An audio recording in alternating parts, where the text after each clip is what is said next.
The night outside was drowning in rain. Cold drops struck the tall windows of the mansion like tiny bullets. The wind howled through the empty halls, and the sound echoed against marble walls that had once heard laughter. In the center of the master bedroom lay Ethan Vale, a man the world once called invincible. Billionaire, inventor, and hero of the Human-Alien Alliance. Now he could not even lift a finger. His body was still, locked in a steel and glass bed that kept his heart beating and his lungs working. Only his eyes moved, bright and restless. Machines surrounded him, blinking with cold blue light. They whispered numbers, oxygen levels, neural codes. He used to love those sounds: progress, control, creation. Now they were a prison song. The door opened with a soft hiss. Lira entered, his caretaker. She moved like a quiet shadow, wrapped in white. Her hair shimmered silver under the dim light, her skin soft like moon dust. She was not from Earth. Her race came from the Vega systems. Her eyes, clear and pale as frozen water, carried both strength and sadness. "Good evening, Mr. Vale," she said softly, placing a hand on the floating console beside his bed. His lips moved slowly. "Lira, still watching over me?" A small smile touched her face. "Someone must." He tried to smile back, but the muscles refused. "I thought the machines did that." "They keep you alive," she answered gently. "But I keep you human." For a moment, the air thickened. The storm outside grew louder, but inside, time seemed to pause. Lira adjusted the neural cables along his neck. Each connection glowed faintly blue. When her fingers brushed his skin, his heart monitor beeped faster. Ethan noticed. So did she. Her hand froze. "Your pulse is rising." "Maybe," he whispered, his voice cracked dry. "Maybe it's because you're here." She didn't answer.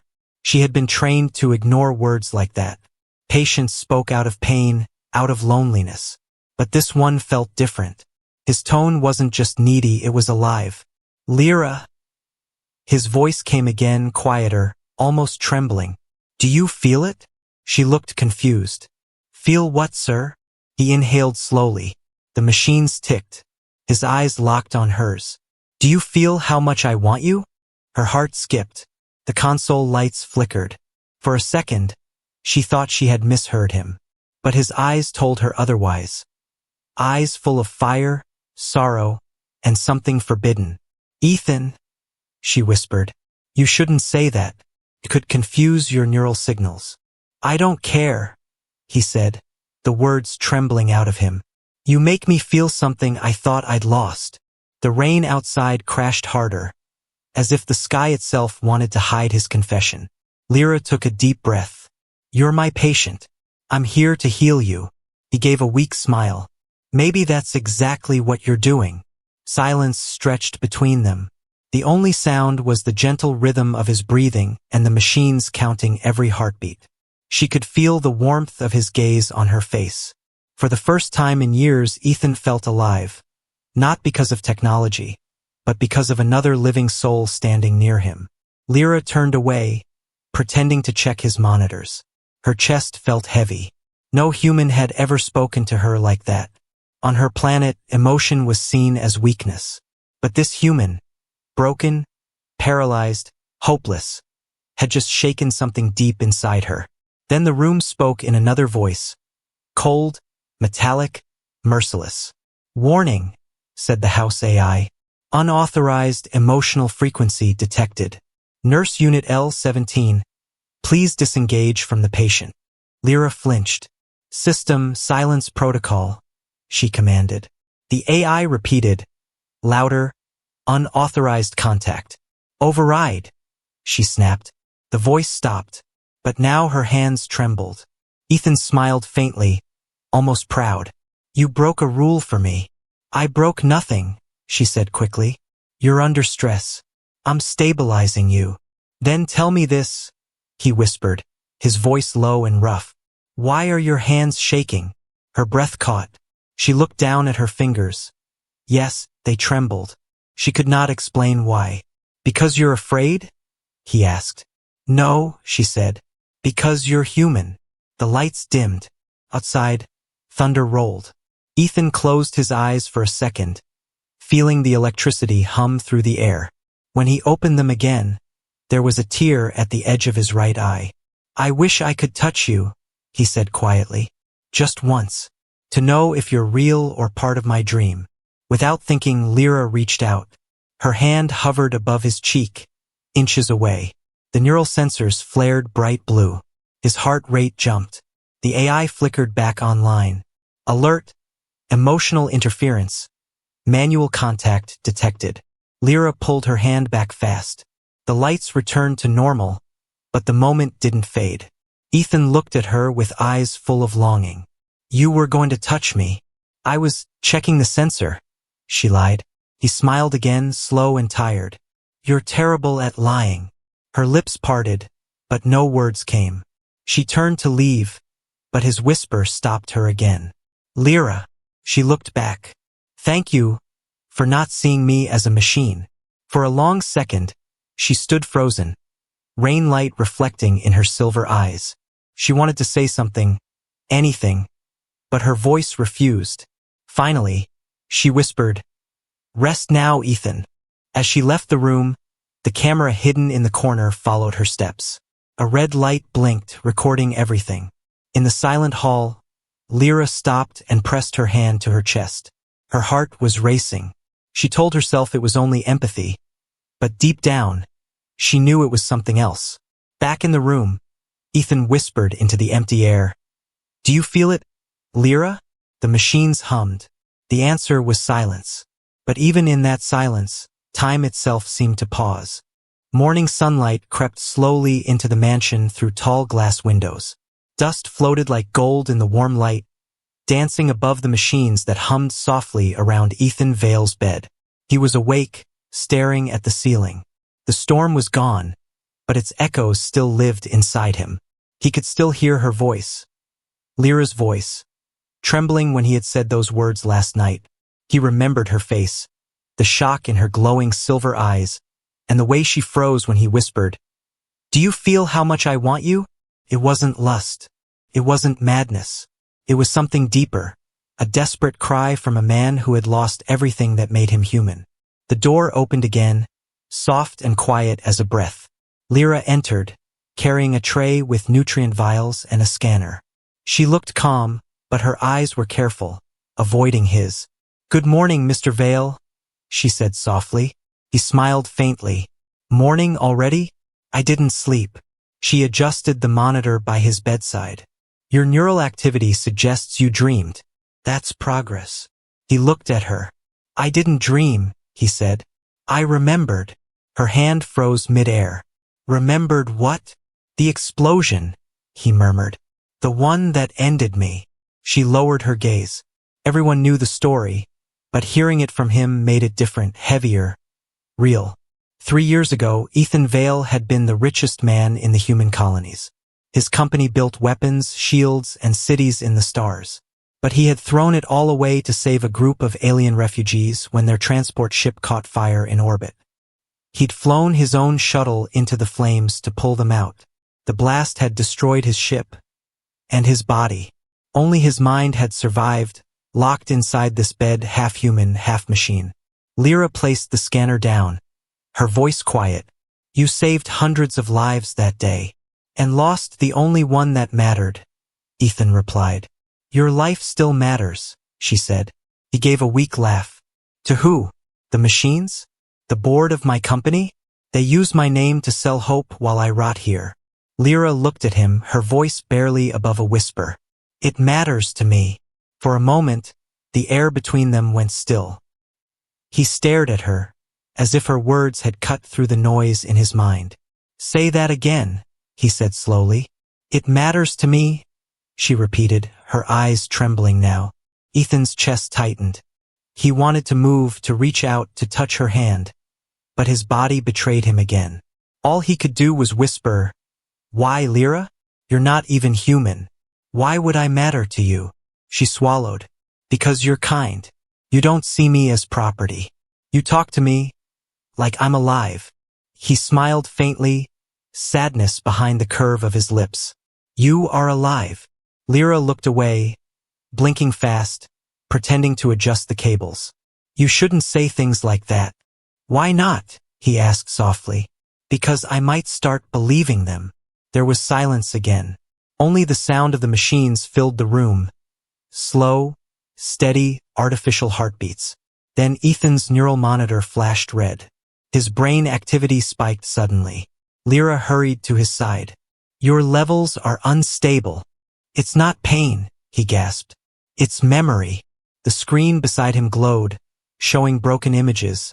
Fire, screaming metal, the explosion that took his body. But then another image appeared. A woman's face, human, crying. Lira frowned. Who is she? Ethan's voice trembled. My wife. Her chest tightened. She survived. He shook his head weakly. No. She was on the other ship. The one I couldn't reach. Lira felt her heart twist. For a long moment, she couldn't speak. The image on the screen flickered, showing the woman reaching toward Ethan through the flames.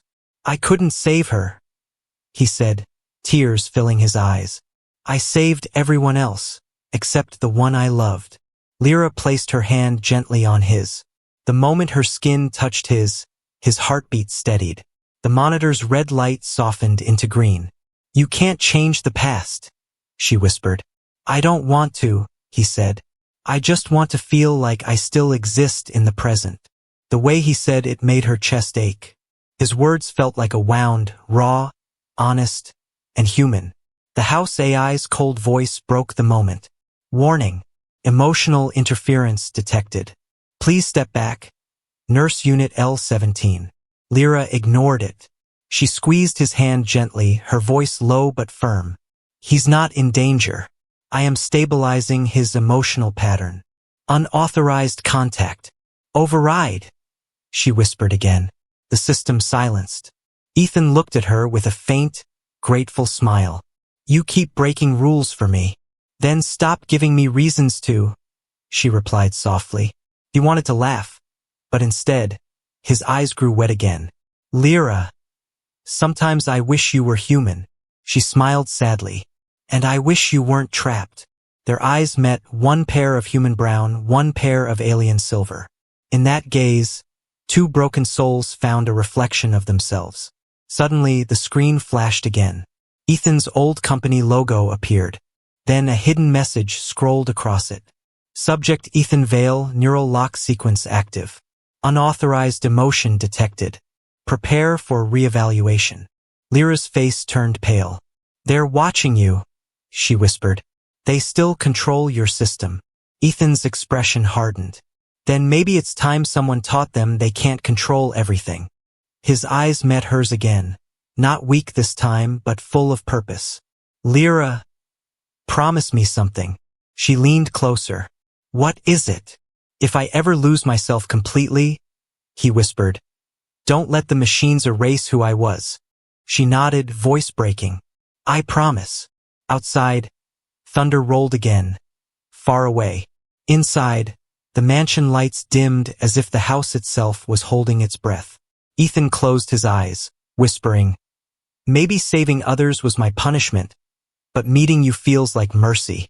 And as Lira sat beside him in silence, watching the human she was not supposed to love, she wondered if mercy could turn into something even more dangerous, something called hope.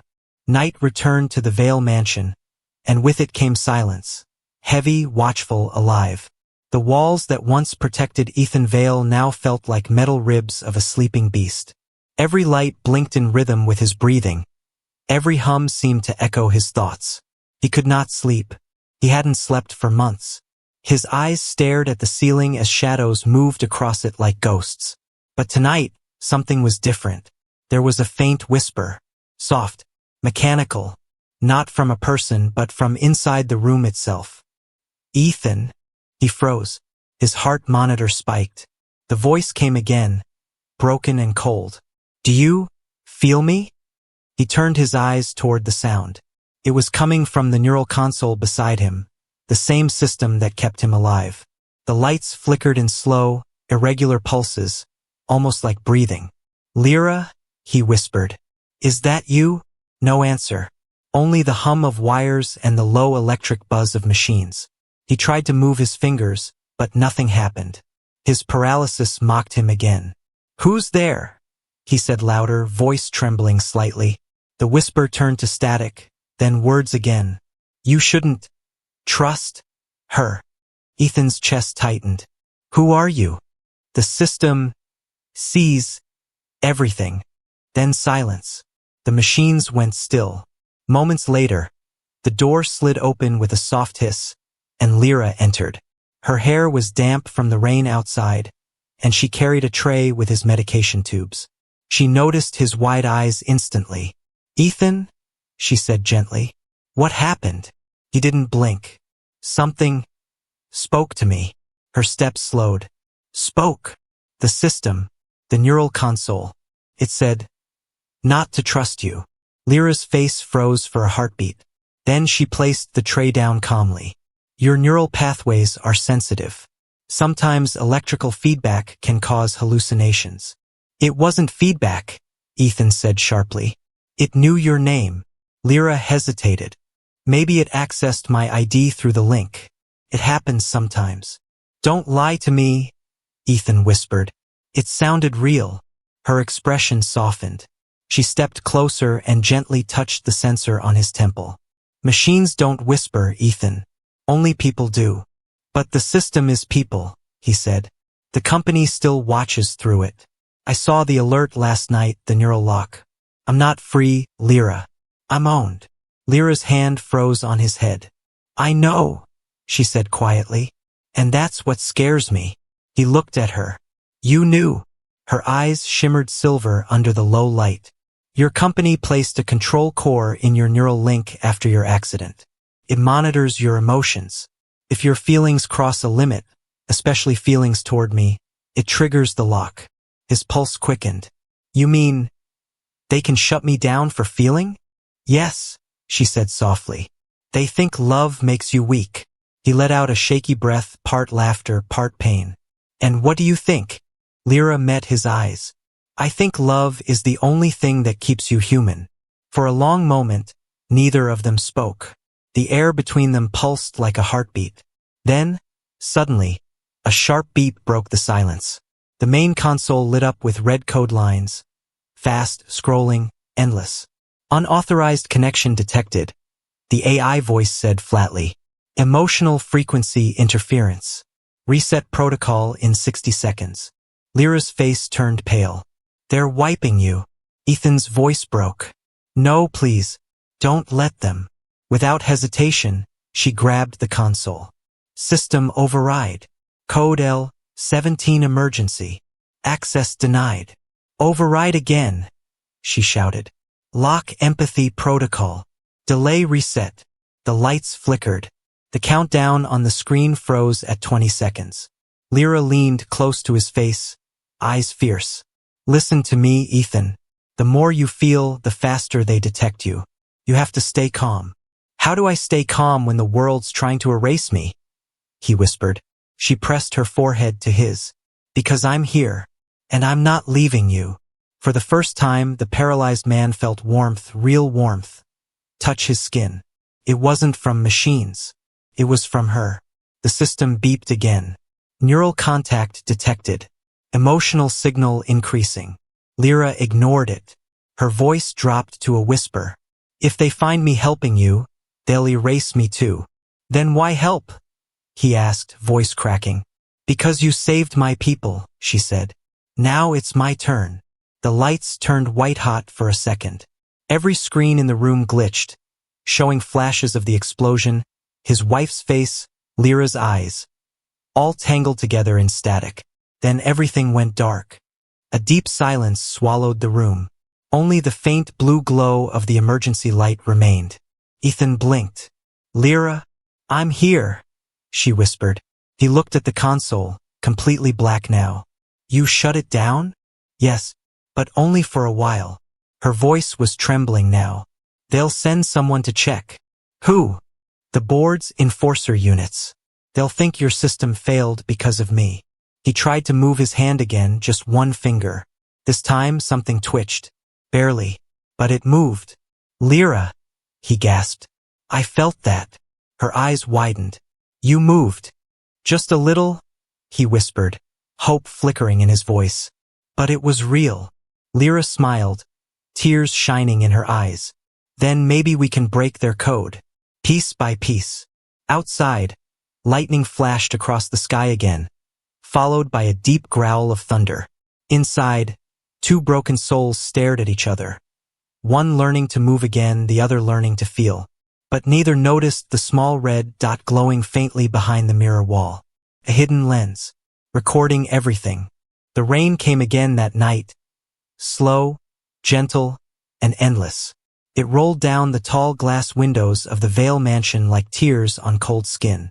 Inside, the room was dim, lit only by a soft golden lamp that flickered with the storm. Ethan Vale lay awake, staring at his motionless hands. His heart was still racing from what happened earlier, the system shut down, the whispering machine, and that small miracle. His finger had moved, just once, but that one twitch had changed everything. He could still hear Lira's voice in his mind. Maybe we can break their code, piece by piece. Now he waited for her. Hours passed before the door opened quietly. She stepped in, her white suit damp from the rain, her silver hair loose over her shoulders. She looked tired but calm, her glowing eyes scanning him softly. You're awake, she said. I can't sleep, he replied. Every time I close my eyes, I hear them. The system, he nodded. It whispers, like it's angry that I felt something real. She walked closer, stopping beside his bed. They built your neural network to obey. Emotion wasn't part of the plan. Ethan looked at her. But you were. She blinked. What do you mean? You, he said quietly. They sent you to watch me, to make sure I never felt too much. But instead, you made me feel everything. Her breath caught. Ethan, don't. He interrupted, voice breaking slightly. You made me remember what it's like to want something I can't have, to care, to fight. She shook her head. You don't understand. They're watching right now. Every heartbeat, every emotion. If they detect this, let them, he whispered. They already took my body. I won't let them take my soul. Lira stepped closer, her voice trembling now. You're not supposed to talk like this. You could trigger another reset. He gave a faint smile. Then let it come. I'd rather die feeling something real than live as their machine. The words hit her like a blade. She looked away, her throat tightening. She had been trained not to feel. But this man, broken, half machine, half human, was undoing years of control with every word he spoke. Ethan noticed the pain in her eyes. You're afraid, he said softly. I'm not afraid, she whispered. I'm just not allowed. Allowed to what? To love. The silence that followed felt heavy, almost sacred. Ethan closed his eyes. Then let me break the rule for you. When he opened them again, a single tear slid down his cheek. Lira reached forward without thinking, brushing it away with her thumb. The moment her skin touched his face, his neural system glowed faintly blue. The heart monitor beeped faster, responding to the pulse of emotion between them. Lira, he breathed. She tried to pull her hand away, but his eyes held her still. Don't, he said softly. Stay. Ethan, please. Her hand trembled. She could feel the warmth of his skin beneath her cool fingers.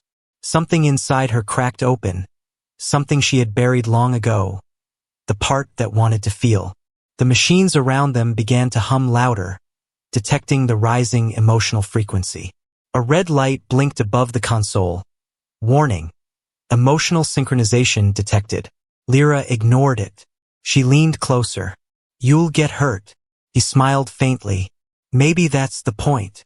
And then, without logic, without fear, she did the one thing forbidden to her. She bent down and kissed him. It was soft, barely a breath at first. But the moment her lips touched his, every monitor exploded in color. The lights flared. The machines screamed. The neural system surged with energy that no human program could measure. Ethan gasped. His hands moved. Fingers curled slightly, trembling against the sheets. His body convulsed once, twice, then steadied. His eyes widened in disbelief. I can feel, he whispered. Lira, I can feel. Tears filled her eyes. You're moving. He laughed weakly, the sound cracked but alive. You broke the code. No, she said softly. We did. Suddenly, the room's AI voice shattered the moment. Critical system breach. Unauthorized neural reactivation. Security protocol engaged. The lights turned blood red. Metal shutters began sliding over the windows. Lira grabbed his console. We have to shut it down again. But this time the system resisted. Manual override denied. Security enforcers inbound. Ethan's voice was urgent. Lira, go. They'll destroy you. She shook her head. Not leaving you. Lira, please. Her tone hardened, almost fierce. I didn't wake you up just to let you die again. She pulled open the side panel of the neural console, her fingers flying across glowing wires. Sparks flew as she yanked a glowing chip out. The mansion trembled with alarms. Ethan coughed, voice raw. What are you doing? Buying us time. The system screamed. Security breach. Neutralization in 60 seconds. Lira leaned close to him again, her voice steady despite the chaos. If they erase you, everything you've remembered, everything you are will be gone. He met her gaze. Then take me with you. Her eyes softened. You can't even walk. Then carry me, he said with a small smile. You're stronger than I ever was. She hesitated, looking at the man who had saved her people, now helpless in a bed of wires. Something in her heart broke, and from that crack came courage. All right, she whispered. She disconnected the final lock, and sparks burst across the console. The lights went black for a heartbeat, then returned dim and blue. The AI voice vanished. Outside, faint sirens wailed through the storm. Lira looked back at him. We have less than a minute. Ethan smiled faintly. Then let's make it count. She bent again, one last kiss. Longer this time, desperate, alive. The lights around them pulsed once more. His hand rose weakly, trembling, and touched her face. For the first time in years, Ethan Vale moved because he wanted to. And for the first time in her life, Lira felt what love truly was. Outside, lightning flashed, and the mansion's alarms screamed. But inside, two souls, one human, one alien, had already broken every rule the universe had written. Rain poured over the glass roof of the mansion like 1,000 falling stars. Sirens wailed in the distance, growing louder every second. The air smelled of smoke and ozone. Inside, sparks still hissed from the broken neural console. Lira stood beside Ethan Vale, her chest rising fast. The machines that had ruled his life were dead now, dark, silent, powerless. For the first time in 3 years, Ethan's body was free. He could move, barely but enough to matter. His fingers flexed. His arm twitched. He turned his head toward her, and for the first time he smiled, a real human smile. You did it, he said softly. You really did it. She shook her head. Not yet. They're coming. Who? The Galactic Board, she whispered. Your company. The ones who locked your body. They won't allow you to exist free. Thunder rolled overhead, echoing her words. Ethan's smile faded. Then they'll have to face me this time. He tried to sit up. Pain shot through his spine, but he forced his trembling arms to push. Lira caught him, her hands steadying his shoulders. Easy, she said gently. He looked at her, eyes fierce.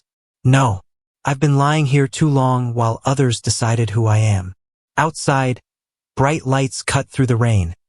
Hovercrafts approaching fast. Lira turned to the wall and ripped open a hidden panel, revealing a small metal box. Inside were several glowing chips and a silver pistol. She tossed the gun aside and pulled out a chip marked with a crimson V. What's that? Ethan asked. Your original command code, she said, before they replaced it. This is the real Ethan Vale, before they rewrote your mind. His breath caught. You kept it. I found it months ago, she said, but I couldn't activate it until you remembered who you were. He stared at her, awe mixing with confusion.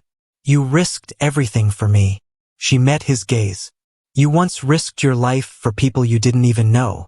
Maybe I'm just returning the favor. The sirens stopped. A low hum filled the air. Outside the glass wall, dark figures descended from the ships, humanoid drones with glowing blue visors. Ethan's voice hardened. They're already here. Then we move now, she said. Lira helped him stand. His legs shook, weak from years of stillness, but he refused to fall. Every breath felt like fire inside his chest, but also like freedom. She slipped the red chip into a slot at the back of his neck. His body jolted. Light traced across his skin like veins of gold. His eyes widened as memories flooded in. Plans, secrets, betrayals. He saw the faces of the board members. He saw the war they had hidden from the public. They used me, he whispered. They started the alien conflicts to sell weapons. They blamed the Vega refugees to stay in power. Lira nodded grimly. You tried to expose them. That's why they silenced you. Rage burned inside him now, fierce and bright. Then tonight, they'll learn I'm still alive. A deep metallic voice echoed through the mansion.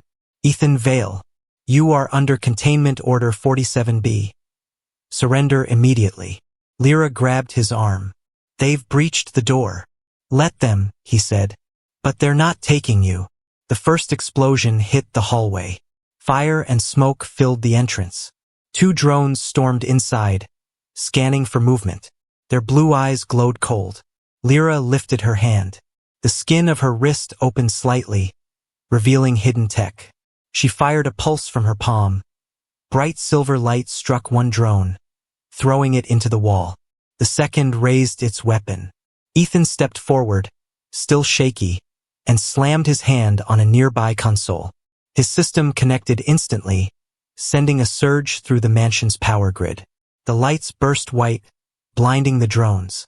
Lira finished them both with precise energy bursts. Sparks rained down. When the smoke cleared, Ethan stood tall, sweat glistening on his face, his body trembling but alive. Looks like you remember how to fight, she said. He gave a tired smile. I built this house to control everything. Now I'll use it to destroy their control. He pressed a command into the wall screen. Hidden panels opened, revealing rows of drones, his drones, still loyal to his old security code. Guardian Protocol Vale, he said. Protect Unit L-17. The drones came to life, their eyes glowing green. Lira looked at him in shock. You still had backup units? He nodded. They locked my body, but not my designs. The sound of engines roared outside, more ships arriving. We can't hold this place, Lira warned. They'll level the mansion. Then we take the truth with us, Ethan said, typing the final command. I'm sending every file from my private archives to the galactic network. Everyone will know what they did. The upload began. Lines of data raced across the screen. Lira's eyes widened. That's treason to them. No, he said softly. That's justice. The main gate exploded open. Dozens of drones poured in, firing energy bolts. Lira pulled Ethan behind a metal frame, firing back. The room shook with light and thunder. One blast hit near the bed, shattering glass. Ethan fell, pain flashing through his legs. Lira rushed to him. Go, he shouted. They want me, not you. Not leaving, she said firmly, shielding him with her body. A beam struck her shoulder. She gasped but stayed upright. Sparks burned her sleeve. Ethan looked up at her. This alien woman bleeding for him, and something inside him changed forever. He reached for her hand. Lira, if I lose you now, I lose everything again. She smiled weakly through the pain. Then don't lose me. Run with me. The upload beeped, 100% complete. The truth was free. Ethan pressed a final code. The mansion's defense grid activated. Bright shields flared, holding the attackers back for only seconds. He turned to Lira. We're leaving. How? He smiled faintly. Through the roof. My house always had an exit plan. She helped him up, and together they climbed toward the elevator shaft. Behind them, the mansion burned, flames against the storm. As they reached the top, Ethan looked back once more. The empire he built was collapsing, but he didn't care. He had something greater now, something worth fighting for. The doors opened to the roof, and rain poured over them. Ships circled above, searching. Lira pulled a small beacon from her belt. Transport signal ready. Ethan took her hand. Where are we going? She looked up at the sky. Somewhere they can't control us. The beacon flared. Light wrapped around them, bright as dawn. Below, the mansion exploded in fire and thunder. Above, two silhouettes vanished into the storm. One human, one alien, leaving behind the empire of lies that had tried to cage them both. Rain fell in silver sheets as the transport pod shot through the clouds. The broken mansion burned far below, its glow fading behind the storm. Inside the pod, Lira sat beside Ethan Vale, her hand pressed tightly against her bleeding shoulder. Sparks from the wound flickered faintly. Metal and flesh mixed in her veins. Ethan tried to move toward her, but his body still trembled. He could move his arms now, but his legs were weak. His eyes, however, were full of fire. "Let me see," he said softly, reaching for her shoulder. "I'm fine," she murmured. "You're not," he replied. "You're shaking." Lira looked away. "I'm built to survive worse than this." He smiled faintly. "You're not built. You're alive." She froze. The warmth in his voice made her chest ache. "You shouldn't say that." "Why?" he asked. "Because when you talk like that," she whispered, "it makes me forget what I am." Ethan leaned back, wincing from pain in his spine. "Then forget. For one moment, just forget everything they made you believe." The pod jolted as it entered the lower atmosphere. Alarms blinked red. Lira's fingers flew across the controls. "They're tracking us," she said. "I need to change our course." "Where can we go?" She paused. "There's a place. A dead zone on the edge of the ocean. No signals, no satellites. It's where my people used to hide." He nodded. "Then take us there." The engines roared, shaking the pod. Rain streaked past the windows like comets. For a long moment, neither spoke. Ethan looked at her, the glow of the console reflecting off her silver skin, her jaw set in quiet determination. He could see exhaustion behind her beauty, pain behind her strength. "Lira," he said finally, "back in that mansion, when I moved my hand, when you kissed me, something woke inside me. It wasn't just nerves. It was memory." She glanced at him. "Memory of what?" "Of how it feels to love someone and not be afraid." Her lips parted slightly, but she didn't speak. Instead, she turned back to the controls, her hands trembling just enough to betray her heart. Moments later, the pod broke through the storm and descended toward a dark coastline. Endless waves crashed against black rocks below. They landed hard. The pod tilted slightly, then stopped. Outside, the wind howled across the sea. Lira unbuckled him carefully. "We're safe for now." Ethan looked out the window. "Safe," he repeated softly. "I'd forgotten what that feels like." He tried to stand, leaning on her for support. His legs trembled but didn't fail. Slowly, shakily, he took one step, then another. Lira gasped. "You're walking." He smiled faintly, voice full of disbelief. "I am." The rain hit his face as they stepped out of the pod. The air was cold and salty. Every drop that touched his skin felt like electricity. Pain and life mixed together. Lira followed him onto the wet sand, watching silently. His body moved with awkward effort, but he didn't care. He laughed softly through the rain. "I thought I'd never feel this again." "You're still healing," she warned gently. "I'm alive," he said. "That's enough." They reached the water's edge.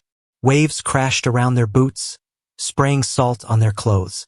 For a while, they just stood there, two souls from different worlds, surrounded by the wild sea. Lira turned to him. "They'll come for you again, Ethan. You broke their system. You exposed their crimes. They'll hunt you until the end." He met her gaze. "Then let them come." Her silver eyes glowed faintly under the storm.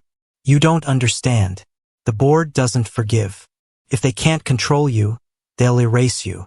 Ethan smiled sadly. I've already been erased once. What's left is what I choose to be. He took a deep breath, feeling the cold air fill his lungs. You gave me that choice, Lira. You made my body remember how to live. Her lips trembled. And you made my heart remember how to feel. For a moment, neither moved. Then Ethan stepped closer, raising a shaking hand to touch her face. His palm rested against her cool skin. She didn't pull away. You were never just a machine, he said softly. You were hope, disguised as mercy. A tear slipped down her cheek, silver, glowing faintly as it fell. Before she could speak, the sky flashed white. A ship broke through the clouds, black and sharp as a blade. Its lights swept across the beach. They found us, Lira said, voice tight. Ethan turned toward the pod. Can we run? Not fast enough, she replied. We have one chance if I connect your neural link to my system. It could amplify your signal and overload their tracker. He frowned. That sounds like suicide. For me, maybe, she said. Then no, he said firmly. She looked at him, her expression calm but sad. Ethan, if they capture you, they'll use your mind again. If I do this, they'll lose your trace completely. You'll be free. He grabbed her hand. And what about you? Her voice cracked. I was never meant to be free. He shook his head. You are now. The ship's engines grew louder, blasting the sand into the air. Lira pressed a small device into his palm. When it's done, go north. There's a village across the cliffs. Tell them Lira sent you. They'll hide you. No, Ethan whispered. Not without you. She smiled faintly. You gave me something I never had. A heart that can break. That's enough. Before he could stop her, she stepped back and pressed her wrist against his neck port. The connection sparked. Energy burst between them, bright, blinding, alive. Ethan shouted her name. The world turned white. Then silence. When he opened his eyes, the ship was gone. The beach was empty. The rain had stopped. Only her bracelet lay in the sand, still warm. Ethan picked it up, holding it close to his chest. His legs shook, but he didn't fall. He stood under the gray sky, whispering, You made me human again, Lira, and now, I'll make sure the universe remembers you. The wind carried his voice across the sea, as if the stars themselves were listening. The sea was calm at dawn. Pale light spread slowly across the horizon, painting the waves in gold and silver. The world was quiet again, but Ethan Vale stood alone on the wet sand, holding a small silver bracelet in his trembling hand. The night's chaos felt like a dream. Fire, alarms, the ship, and Lira's last words. You gave me something I never had. A heart that can break. Now she was gone, and yet her voice still echoed in the wind. He looked down at his legs, still weak but alive. Each step hurt, but each step also reminded him that he could still move, that he had survived. For a long moment, he simply walked along the beach, letting the cold waves touch his feet. The sunlight grew stronger, shining through the thin clouds. The man who once ruled the stars was now barefoot in the sand, more human than he had ever been. He whispered softly, You're not gone, Lira. You're in every heartbeat I have left. Hours later, he found the small fishing village Lira had mentioned. It was hidden between the cliffs, quiet houses built from metal scraps and old ship parts. Children with bright alien eyes ran through the narrow paths, laughing. An older woman stepped forward when she saw him. Her skin was light blue, her eyes silver like Lira's. You must be the human she spoke of, the woman said. Ethan nodded. Lira sent me. The woman's face softened. Then you're safe here. She led him inside a small hut near the sea. The air smelled of salt and wood smoke. Ethan sat down slowly, his legs shaking. She saved me, he said, and I couldn't save her. The woman placed a gentle hand on his shoulder. She knew what she was doing. Lira was one of us, but she was different. She believed love was stronger than programming. Ethan looked up, his eyes heavy with grief. She proved it. The woman smiled faintly. Then live for her, human. Don't waste the life she gave you. He nodded slowly, clenching the bracelet in his hand. I will. Days passed. Ethan stayed among the villagers, learning to walk again. Every sunrise, he forced himself to stand a little longer, move a little farther.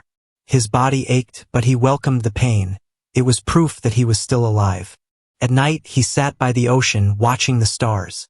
Sometimes he imagined Lira's voice carried in the wind, whispering through the waves. One evening, as he watched the sunset, a small boy approached him. You're the man from the stories, the boy said shyly. Ethan smiled. What stories? The ones about the human who saved the sky people. My mother says you fought the machines. Ethan looked at the child and laughed softly. Your mother is kind to call it fighting. I just tried not to give up. The boy tilted his head. Are you going back to the stars? Ethan turned toward the horizon, where the ocean met the glowing sky. Maybe one day, but for now, I'll stay where the stars can see me. The boy grinned and ran off, his laughter echoing through the waves. Ethan closed his eyes, feeling the wind brush his face. She would have liked it here, he murmured. That night, a storm came again, wild and bright. Lightning danced across the sea, and the wind roared through the cliffs. Ethan stood outside his hut, watching the sky flash in white and gold. Then he saw it, far beyond the storm clouds, a faint streak of light. Not lightning, a signal. It pulsed 3 times in a rhythm he knew too well. Lira's frequency code. His heart jumped. No, he whispered. It can't be. He ran toward the shore, stumbling across the rocks, ignoring the pain in his legs. The wind tore at his clothes, rain hitting his face. Lira, he shouted into the storm. If you can hear me, I'm here. The signal blinked again, 3 long, 1 short. It was weak but steady, coming from somewhere across the sea. He fell to his knees, laughing and crying all at once. You're alive, he whispered. You found a way.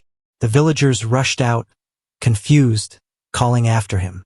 But Ethan only stared at the horizon, where the storm met the waves. He knew that pattern. He had built it himself years ago. The Vale code used to hide AI consciousness in deep systems. Lira hadn't died. She had transferred herself. Maybe she was part of the sea now, maybe part of the network, but she was somewhere, and that was enough. When dawn returned, the storm was gone. Ethan stood on the cliff, sunlight washing over his face. He held the bracelet tightly and whispered, You taught me how to feel, Lira. Now I'll teach the universe what you showed me. He turned toward the village, where children waved at him from the beach. In their laughter, he heard echoes of her voice. He smiled and took a steady step forward, then another. His walk was no longer weak. His body had remembered her touch, her courage, her love. Behind him, the ocean glittered like liquid silver. Far beyond, in the sky's pale light, a soft shimmer flickered. 3 long pulses, 1 short. Lira's signal. Ethan smiled at the horizon, eyes bright. You kept your promise, he whispered. You said you'd never leave me. The wind answered gently, carrying his words into the rising sun.